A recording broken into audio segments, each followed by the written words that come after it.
Nicole Huntsman here from moderncosmic.com. We have got our sun sign compatibility here on this video. If you know what sun sign means, fast forward to the timestamp you see or the description of the video.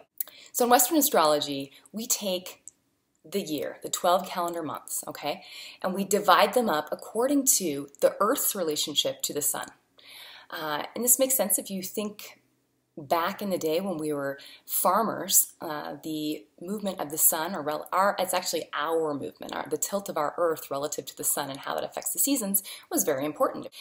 Springtime, time to plant, summertime to take care of and tend the fields, and of course fall time to harvest, and then winter was time to preserve the things that you had stored and make them last till spring again. Now, in astrology, we look at these 4 important dates that are repeatable. They happen every year, and they are the spring equinox, the summer solstice, the fall equinox, and the winter solstice, okay? We have our zodiac signs all set up according to these solar events. In the springtime, when we have our spring equinox, March 21st, this is that time of year when the equator of the Earth is facing the sun, directly, and the Earth is level, so to speak. So, we are on an axis and the Earth tilts.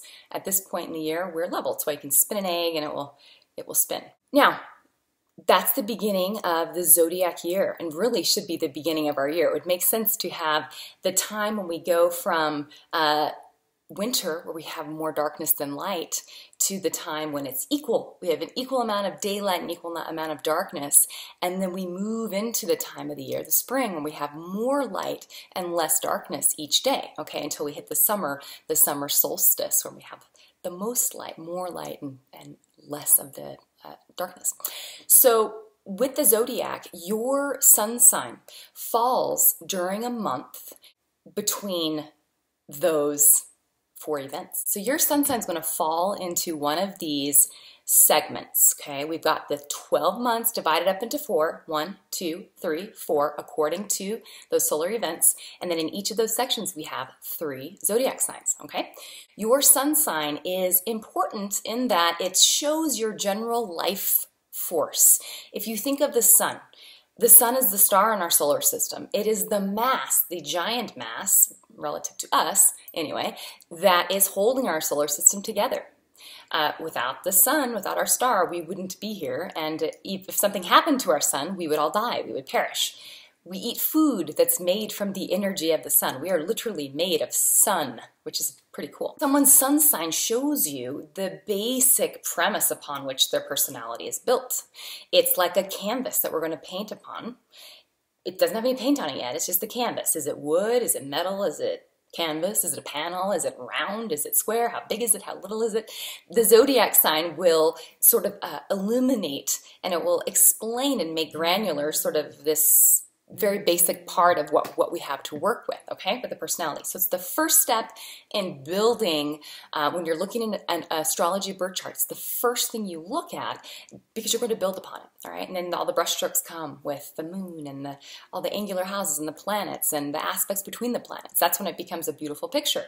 But until then, it's just you're one of the 12 zodiac signs. This is very general. Sun signs are general. It's a general vibe. You've got someone who's kind of more of a feeler, someone who's more of a thinker. But there are all different types of feelers and there are all different types of thinkers, okay? We get that granularity by looking at the entire birth chart and by putting the 2 people together, okay? You can have a feeler and a thinker get together and be really happy if they've got other things in their birth chart that make nice compatibility interaspects. If for some reason your sun signs don't get along well, let's say we've got someone who is, I don't know, let's say we've got a Capricorn and an Aquarius, very different energies. Capricorn's conservative, Aquarius is an iconoclast and does their own thing. On the surface, sun sign-wise, these 2 aren't going to jive perfectly. But if you look underneath, maybe they have moons that are both in water, and it gives them an emotional warmth, or it gives them an emotional depth to the cooler Capricorn Aquarius facade. There's another thing you want to look at between your compatibility charts. There are several, but another important primary planetary aspect that you want to look at, or planetary placement, I should say, that you want to look at. And I'm going to talk about this at the end of the video, so stay tuned, watch the compatibility, and at the very end I'll explain to you how to find If your sun compatibility isn't great, there's another thing you can look at that will indicate whether or not the two of you are going to have long-lasting happiness together, or if it's going to be sort of a no-win battle, okay? All right, let's get on to our sun signs, and please leave me comments if you have questions, and this is going to be a lot of fun. Aries. Aries are our people born March 21st to April 19th. This is the first sign in the zodiac. These people are born during the time of the year when we're moving from the wintertime into the spring. So there's a vitality. There is an outgoing movement of energy, just like a plant would be blooming, you know, tulip would pop up through the soil. That's sort of the same thing that I see with an Aries.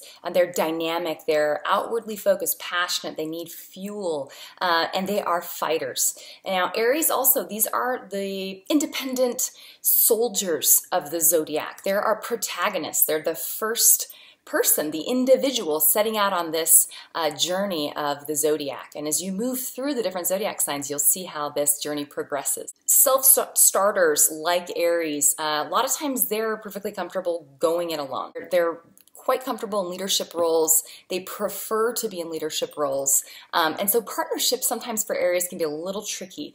While they crave it, like, you know, that's human nature to desire closeness and warmth and affection from other people. Aries sometimes don't always know how to go about getting it.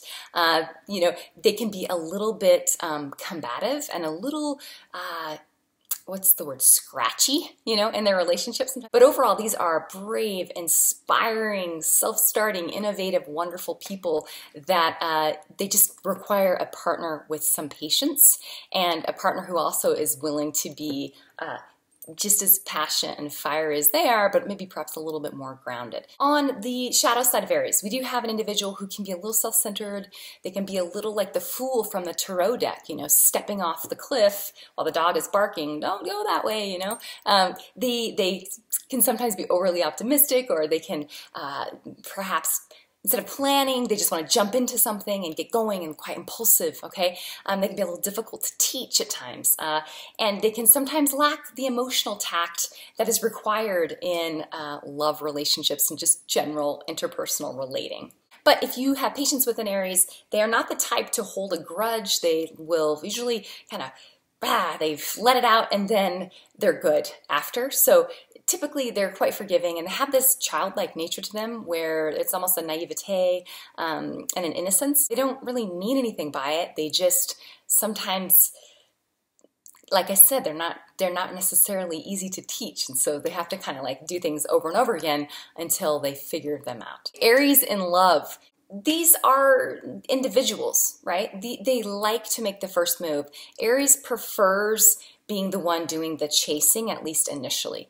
Even Aries females, you know, with an Aries female, they can sometimes be accused of being too direct or too, you know, forward with men.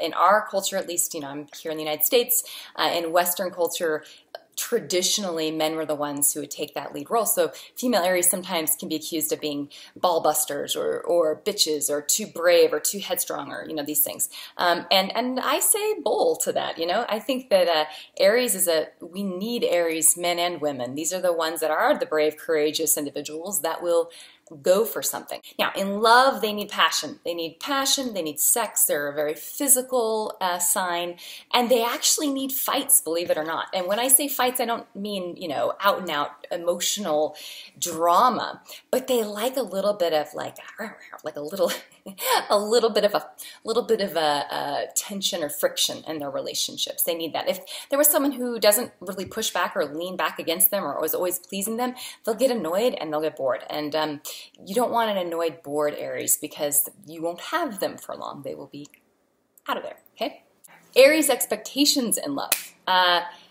Because they're so passionate, they give the passionate spontaneously, freely, just whenever they want to. They're not the most like dependable, you know, they're going to do it when they want to do it, unless they have a lot of earth and other things in their chart. And even then, they kind of have to be the boss about when they're going to express their love. You can't really boss an Aries around. They can be this sort of childlike. They can be a little bit selfish, where they want all of their partner's love and attention, but they don't really have a problem with flirting or this kind of thing with other people, and nothing is meant by it. But, you know, they they need to have their freedom, but they also need to know that they are number one, and there's no one else in their partner's life. Aries' biggest fear, and this goes for all the zodiac signs, you look at their strength, and that's always tells you where their biggest fear is. With an Aries, you do have a bold, brave, enterprising individual, okay? But on the inside, they're like a little kid. The reason they're bold and brave is because it just doesn't occur to them that there's going to be an issue with them just striking it out and doing their thing and saying what they think. And, you know, they haven't, it's almost like their soul hasn't had enough experience, it hasn't been battered around enough to have sort of learned this lesson. So their biggest fear is actually they're quite vulnerable on the inside. This is like a little kid on the inside, and really what they really want is love, affection, warmth, and belonging. And I suppose it's what most of us want, but because Aries puts on this whole facade of being brave and independent and not needing anyone, you sort of just assume they really are not needing anyone, but that's actually quite incorrect. So anyone who can recognize the innocence in an Aries and can give them their space to be themselves, but also that needs them. The person that is emotionally brave enough to say to an Aries, I need your bravery and courage to keep me safe, to protect me, that is a way to tap into the part of the Aries that, yes, the part that's vulnerable, but they can project that onto you. It's a way for them to protect in an indirect way their own inner vulnerabilities, okay? So it's a little trick. All right, so on to the compatibility. Leo Sun, these are our folks born from July 23rd through August 22nd. Leo, as you may know if you are a Leo or if you're dating a Leo, this is the lion. That's the symbol, the animal symbol. When I think of Leo, I think of the sun, though. I like to think of the way that a lion radiates its roar out away from itself, right? Our sun radiates its light and energy and radiation out from its body, which of course keeps our planet here, the Earth, keeps our ecosystem working, keeps us all alive. It's why we have plants to eat and animals have plants to eat, and etc., and oxygen and all the good stuff that we need here to keep this beautiful planet humming. So with that comes creativity. You think of all the things that are here on the Earth, and it's a process of creation, of birth and death and regeneration and over again. That's all fueled by the sun. So when you think of a Leo, I want you to think of this dynamic, outward, creative energy. That is Leo. A Leo is here to self-express. They're here to be heard, to be seen. Many times Leos, if someone has a very strong Leo chart, you know them when you see them. I met two Leos just this past week, and I knew immediately before they even told me their birthday that they were Leo, or at least had a Leo rising or a Leo moon, you know. Leo has a colorfulness, and not literal colorfulness necessarily, although it can be, but there is a sparkly, energetic, charismatic energy that comes from the Leo, okay?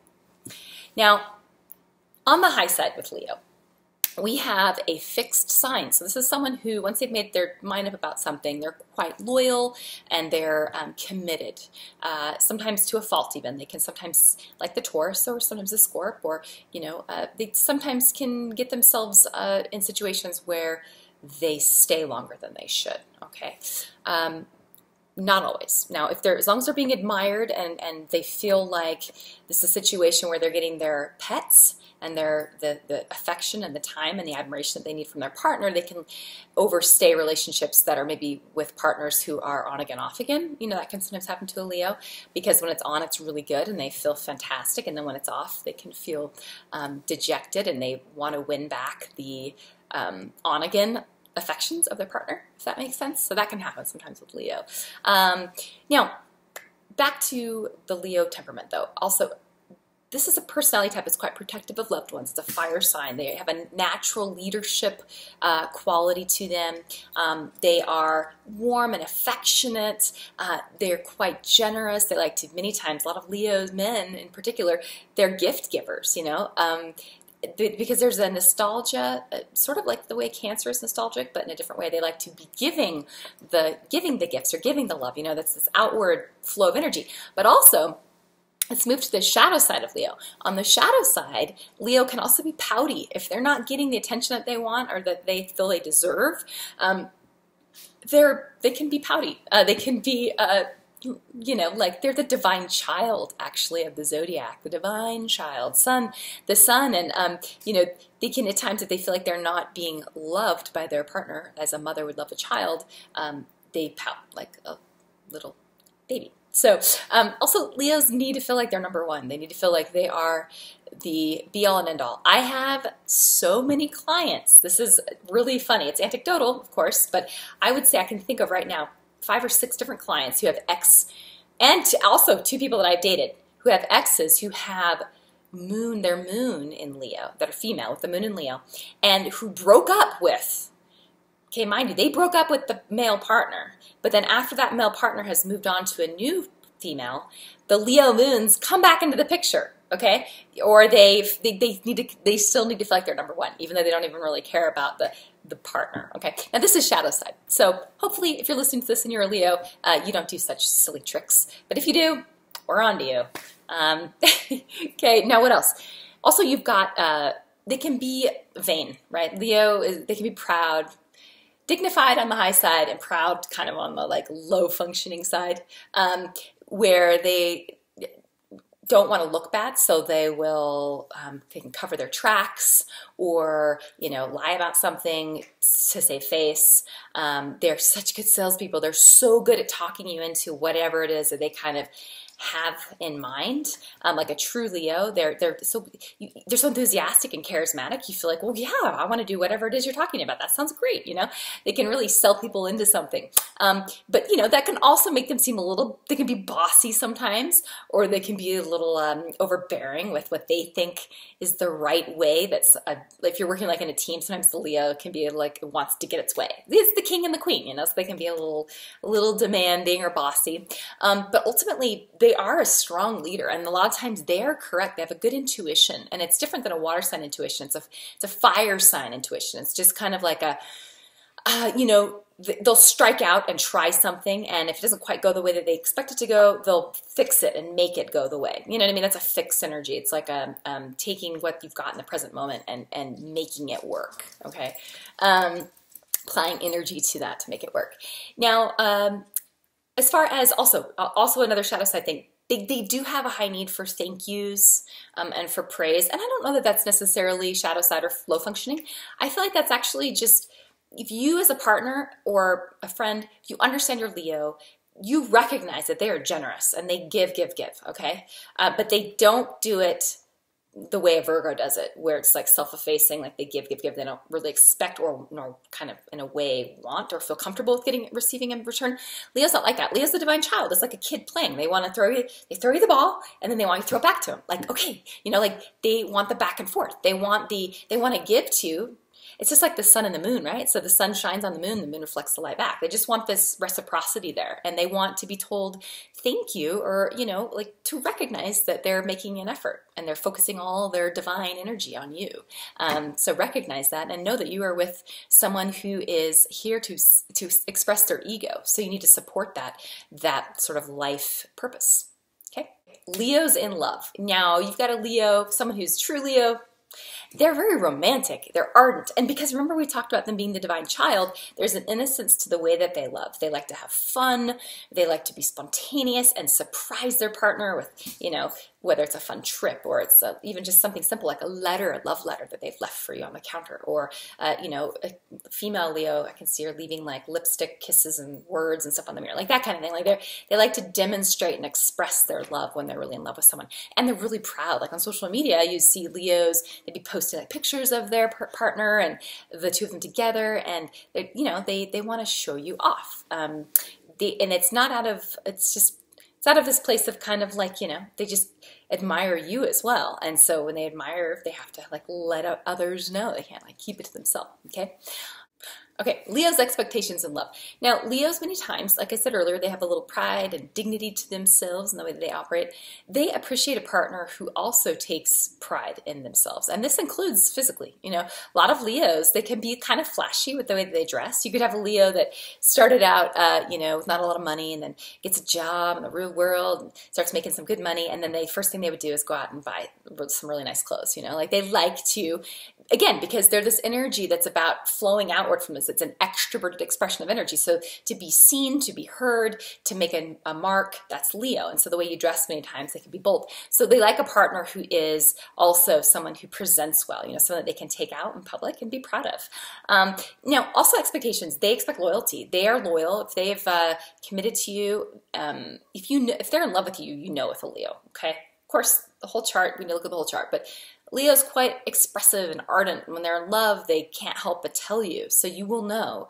And if you violate that and you are not loyal in return, that will really anger a Leo. And it's the one thing that would make a Leo leave, really. And a Leo who stays in a situation where their partner is cheating on them, they've got to have some, I don't know, water or earth on that moon, or, you know, some other things happening there, perhaps some Virgo Pisces stuff happening, or 6 and 12 house stuff happening to get them to stay, and they're going to hate themselves the whole time that they're staying. So loyalty is important. Leo's biggest fear is, you know, their number one kind of, remember, they're the sun. So they need to be recognized. They need to feel like they're doing something with their life that's important. In their relationships, they need to feel like they're important to the partner.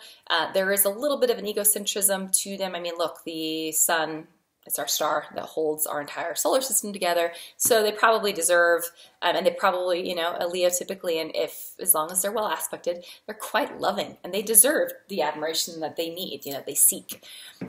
Their biggest concern is that they're not important, that they're not, you know, number one to their partner, that they're not number one in whatever their field of work is. You know, they're quite ambitious.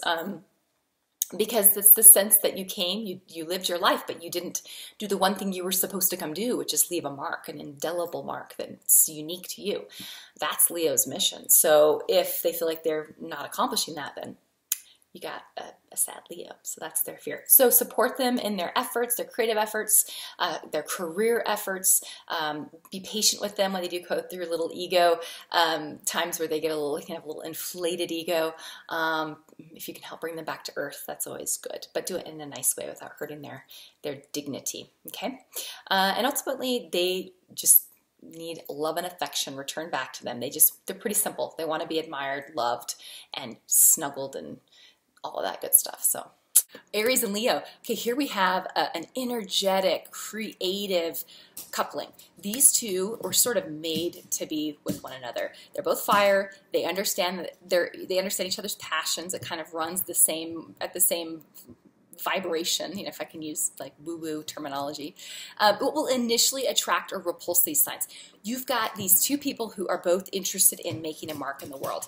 Leo comes from this place of the king or the queen, this dignified placement, where Leo just assumes that they're important, and they sort of assume that they're going to leave a mark like that.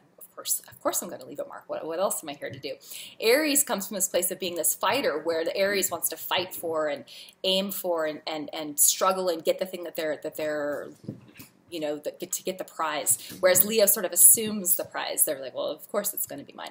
So, but ultimately these two are both interested in accomplishing their goals. They're interested in getting from here to here, and they've got a lot of energy. So this is a really fiery, sexy mix. As far as repulsing each other, they're both leaders, and so both of them have the desire to be in charge. So hopefully you have some other things in the charts where one person is a little bit more submissive than the other, or else you will have some serious headbutting between these two.